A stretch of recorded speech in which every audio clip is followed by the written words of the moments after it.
Ayon dito, ang mga pangalang binabanggit sa pangunguna na nga ni Ginoong Felix Manalo ang nagtatag ng kanilang samahan.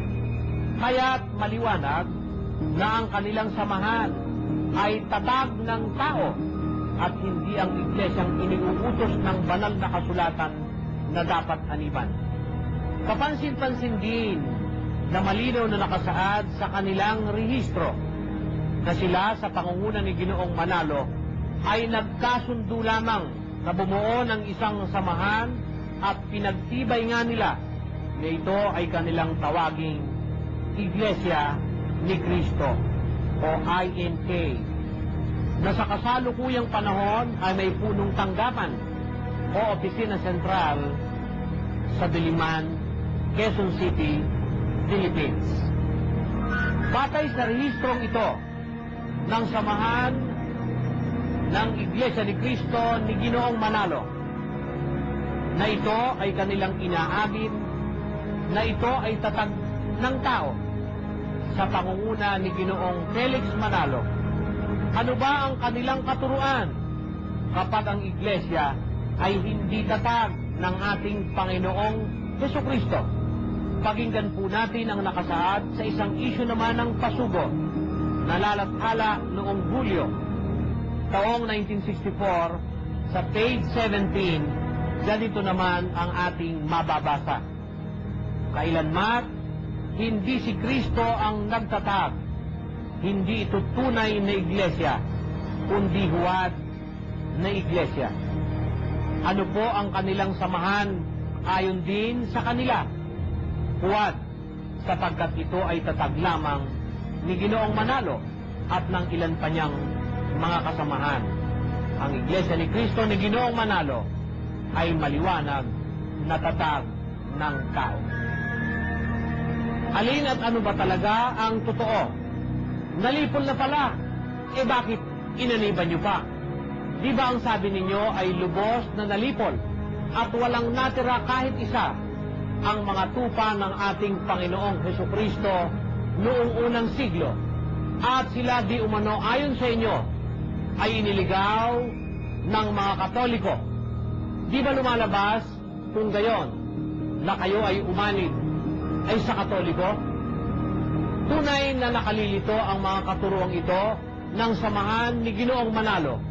Noong una, nahiwalay at naitaliko daw ang iglesyang itinatag ng ating Panginoong Hesukristo. Ngunit bakit pagkalipas ng ilang panahon ay inaniban naman daw nila? O talaga? Sino ba talaga ang nagtatag ng inyong iglesia? Hindi ba malinaw na ito ay perdong doktrina?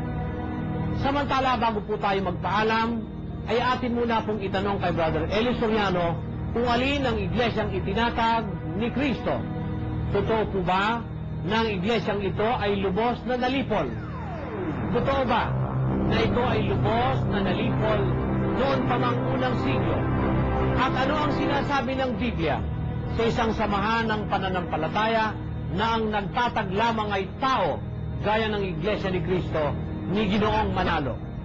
Muli, ito po si Brad Tani Navales at nagpapasalamat at nag-aanyayang hanggang sa susunod nating pagtatanghal dito sa Weirdong Doktrina. Maraming salamat at magandang gabi.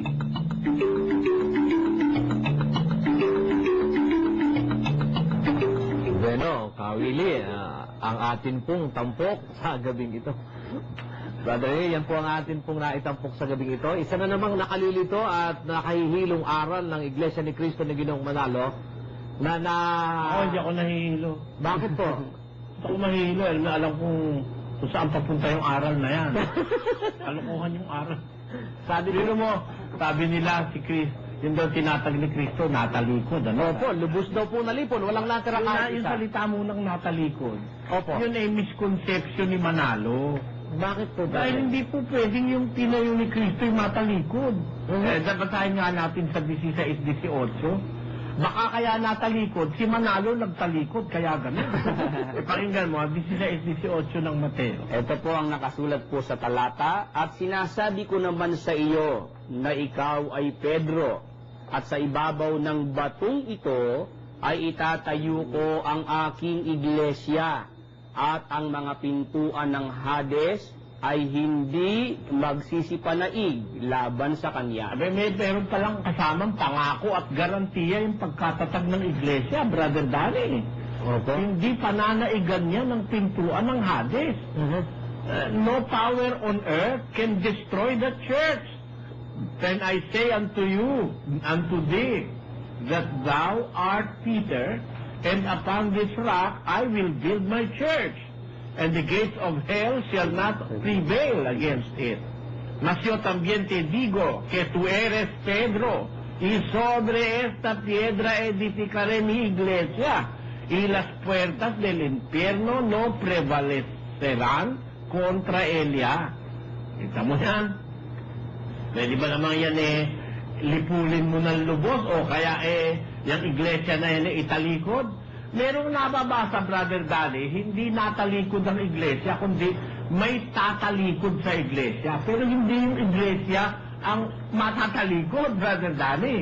Basahin natin sa unang Timoteo 4, ganito ating mababasa sa versikulo 1 hanggang 3. Ngunit hayag na sinasabi ng Espiritu na sa mga huling panahon, ang iba'y magsisitalikod sa pananampalataya at mga kikinig sa mga espiritong mapanghikayat at sa mga aral ng mga demonyo. Ano raw ang mangyayari, Brother Willie? Ang sabi po dyan, meron daw pong iba magsisitalikod sa pananampalataya. Hindi pala naman yung iglesia ang tatalikod. Opo. Some.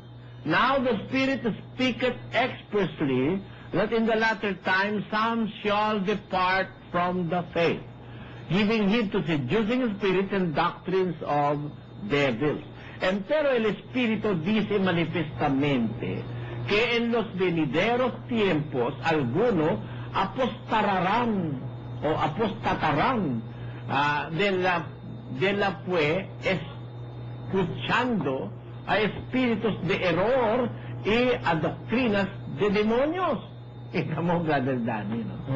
Merong ilan, some shall depart from the faith. Yan sabi. Okay. Hindi naman ang iglesia ang mawawala at matatalikod. Ang katunayan, si Kristo, may pahayag na ito nga ang kinontra nila eh. Sabi, nalipol na lahat. Pwede ba ilagay natin uli yun? Nalipol daw lahat.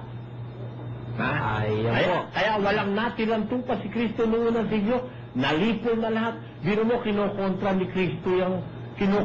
si Kristo niyang mga tao na yan, Brother Danny. Opo. Biro mo, ang sabi ni Kristo, pakinggan niyo sa Juan 10:28-29. Ito po nakasulat, at sila'y binibigyan ko ng walang hanggang buhay, at kailanmay hindi sila malilipol, at hindi sila aagawin ng sinuman sa aking kamay. Kita mo?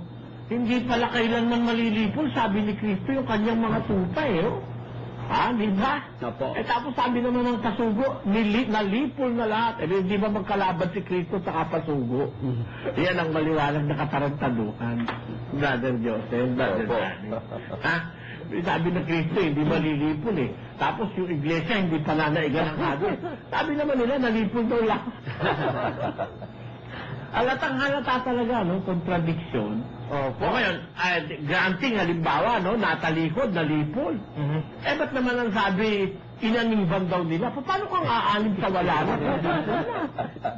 Hindi ba medyo baliktad yata ang kukote ng turo na yan? Dadadali, no? Opo, malikita-kita po yun. Sabi ni Karamos, hindi naman nagtatag si Kapelix ng iglesia. Ang itinatag niya yung mga lokal Nang na umanib. umanib. Umanib daw sila doon sa unang iglesia.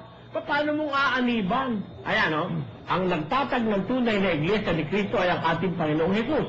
Ang itinatag ni kapatid na Felix Manalo ay ang mga lokal ng iglesia na umanib sa tunay na iglesia ni Kristo.